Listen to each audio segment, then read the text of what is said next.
Hey guys, if you like my videos, I would love if you click the subscribe button and the notification bell so you get notifications from all my new videos.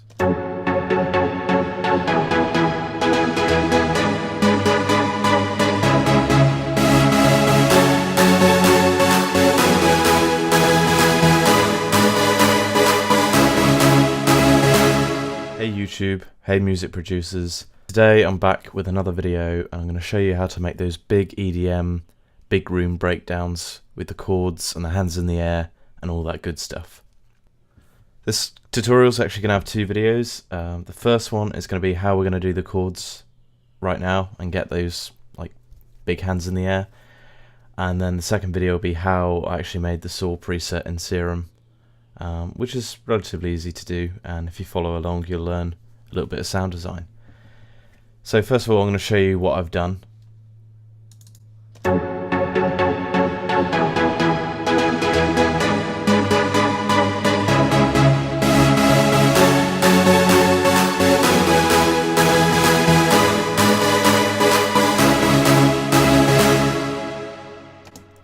So as you can hear from that, that's very hands in the air, that's very big EDM festival kind of vibes. And I'm going to show you how to do these kind of chord progressions. So this is what I've made here. It looks pretty complicated, but actually I'm going to break it down and show you, duplicate it so I don't lose what I've done. And then I will clear. Actually, no, I'm just going to delete that, but keep this. Right, so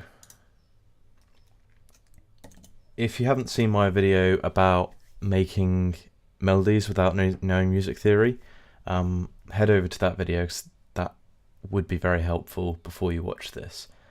And on there I've got MIDI scales, so I'm actually going to do this in F-sharp minor, which is 11A in mixed in key, and that'll make sense if you go and watch that video.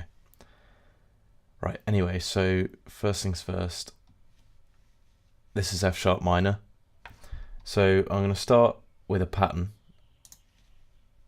I'm actually going to just copy that from there.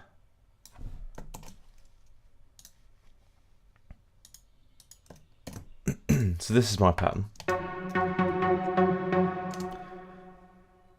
First things first, I feel like I need to hear like the full sound to be able to do this properly, to get the right vibe. So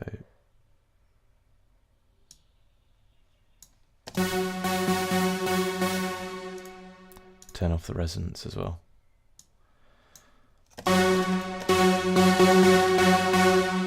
So that's quite a cool pattern. You can almost gotta, if you plan on putting a kick drum over it afterwards, you might want to use the metronome.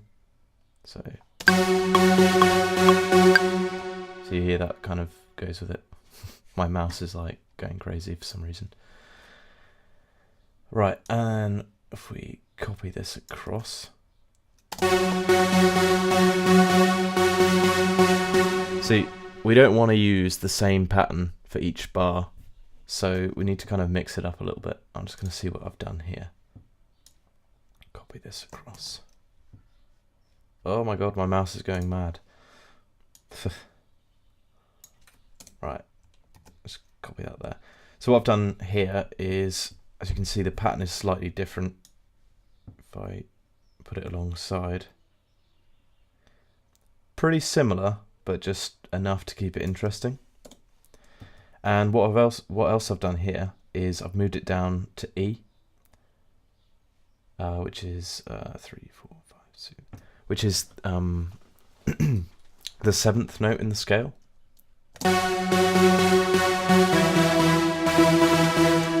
See, that sounds like it goes together, and this is a little bit of trial and error, and you get to learn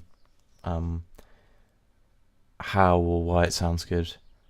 And there's some good books to read out there, which I can link in the description or comments below on how I've learnt this stuff. And then, so it's not so complicated, I'm going to actually copy this pattern. I'm using Command D to do that. It's going to change that so it loops for 4.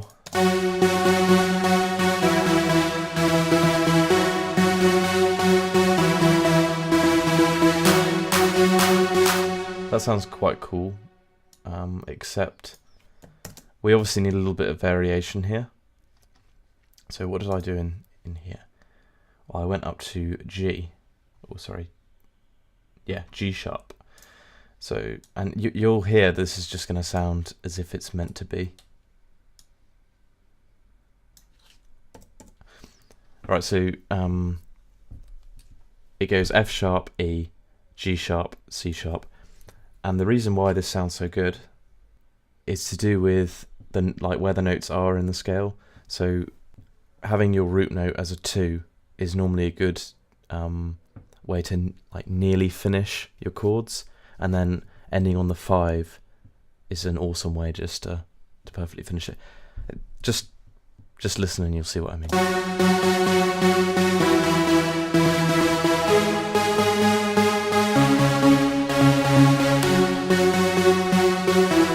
See, that to me sounds kind of generic, but we'll change it up a little bit. But that sounds like correct. Right, so what we're going to do now is turn these root notes into chords, because this is really just a pattern and some bass notes then. And we're going to make these into perfect fifths.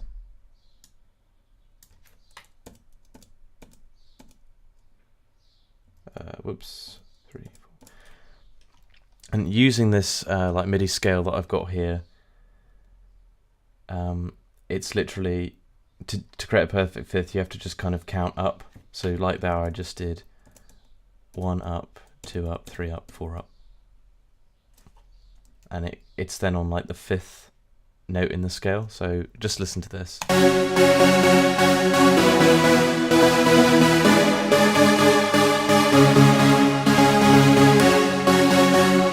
So it's starting to sound a bit bigger now, so we've got more notes. A little trick I learned the other day is this is going to sound nice by being on the 1, the 3 and the 5, and then the same for the others.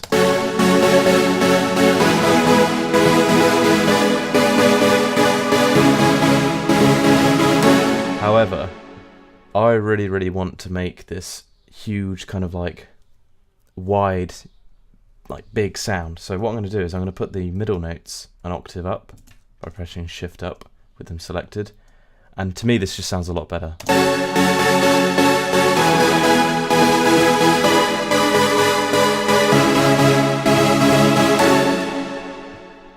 See what I mean? Right, next step is, because this is a super saw and it's kind of huge chords, hands in the air, we need to add a little bit of low end as well. So let's just select all the lower notes, and we're going to duplicate them, pressing Alt and dragging down, and then move them an octave down, and this is what it sounds like.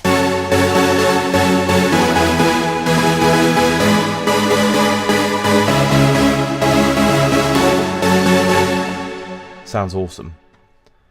And by the way, what I've done here, I'm just using one synth, but if you want to make it sound even better and a bit more diverse and a bit more unique, you could split some of the notes between different synths, and I'll probably do a video on that sometime in the future.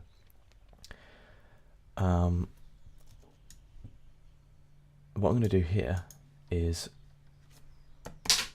change it ever so slightly so that on the 8th bar it ends on the 4th beat. So listen to this. So it kind of sounds like the phrase is finished. So that's how we do that chord progression. It's pretty simple. It just looks a bit scary because there's loads of notes, but it's actually fine.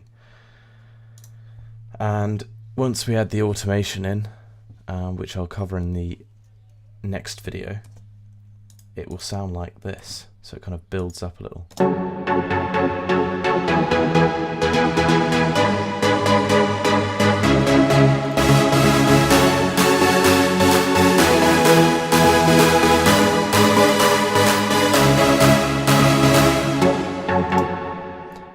Awesome. I hope you guys learnt something there. I'm going to link some books and stuff in the description about how to learn music theory and stuff that's worth reading, like Hook Theory is a really good one that I think I learnt the most out of. But anyway guys, right, stay tuned for the next video where I'm going to show you how to make this Serum preset, which is the massive hands in the air kind of super saw.